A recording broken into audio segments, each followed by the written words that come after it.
Passport ইস্যুতে বাংলাদেশ সরকারের নানান ধরনের পদক্ষেপ নেওয়া হচ্ছে যেন পাসপোর্টে কোনো রকম গাফিলতি কেউ করতে না পারে।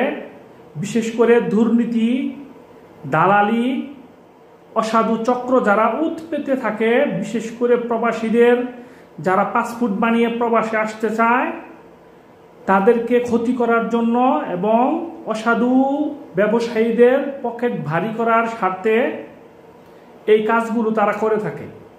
এখন থেকে আমরা যারা পাসপোর্ট আঞ্চলিক অফিসগুলোতে যাব, সরকার কি পদক্ষেপ নিয়েছে অনুগ্রহপূর্বক ভিডিওটি স্কিপ না করে দেখার অনুরোধ করলাম, তাহলে বুঝতে পারবেন সরকারের কি নেওয়া পদক্ষেপগুলো।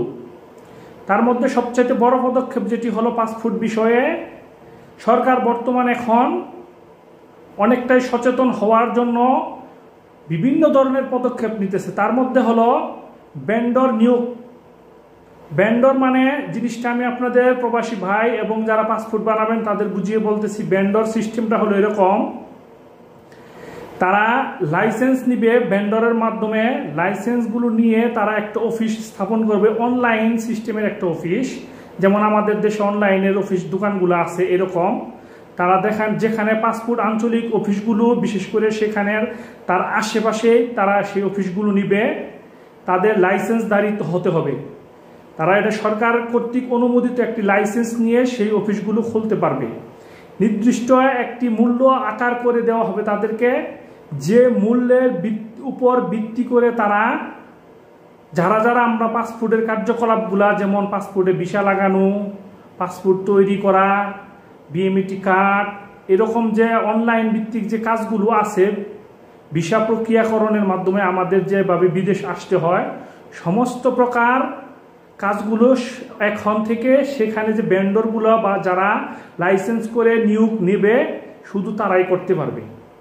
সেখানে প্রত্যেকটা ক্যাটাগরির মূল্য নির্ধারণ করা থাকবে। সেই মূল্য অনুযায়ী যারা আমরা গ্রাহক হয়ে সেখানে যাব, আমরা মূল্য অনুযায়ী সেখানে তাদেরকে টাকা পেমেন্ট করব এবং তারা সেই কাজগুলো অনলাইনের মাধ্যমে আমাদেরকে তারা আবেদন করবে কিভাবে কি স্টেপ বাই স্টেপ তারা আমাদেরকে সহজ করার লক্ষ্যে এই কাজগুলো করে দেবে। এটা বাংলাদেশ সরকার ঘোষিত লাইসেন্স করে তাদেরকে সেখানে অফিস নিয়ে বসতে হবে।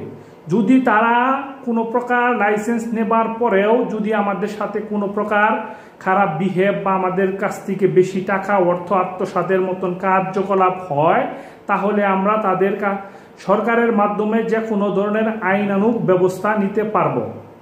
প্রবাসী ভাইয়েরা উপকৃত হতে পারবে।